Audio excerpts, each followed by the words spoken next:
Maintenance case wife file చేసినప్పుడు కొన్ని properties husband sale చేయొచ్చా, అప్పుడు డాక్ట్రిన్ ఆఫ్ లిస్పెండెన్స్ దానికి అప్లికబుల్ అవుతుందా అని అంటే, ట్రాన్స్ఫర్ ఆఫ్ ప్రాపర్టీ యాక్ట్ కింద కానీ ఏమని చెప్తుంది అని అంటే, సూట్ షెడ్యూల్ ప్రాపర్టీ ఒకవేళ దట్స్ ద క్వశ్చన్, ఆ మెయింటెనెన్స్లో అది కూడా ఒక పార్ట్ అయి ఉంటే ఓకే, దాన్ని కూడా మనం మెన్షన్ చేసినట్టయితే హస్బెండ్ ఆ ప్రాపర్టీని అమ్మడానికి లేదు, డాక్ట్రిన్ ఆఫ్ లిస్పెండెన్స్ దాంట్లో అప్లికబుల్ అవుతుంది.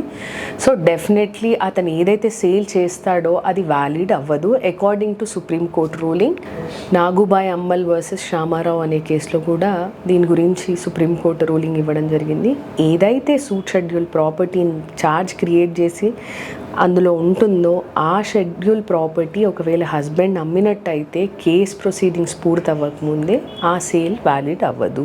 సో ఇటువంటి జడ్జ్మెంట్స్ గురించి తెలుసుకోవాలి అంటే please follow Telugu capital legal bytes.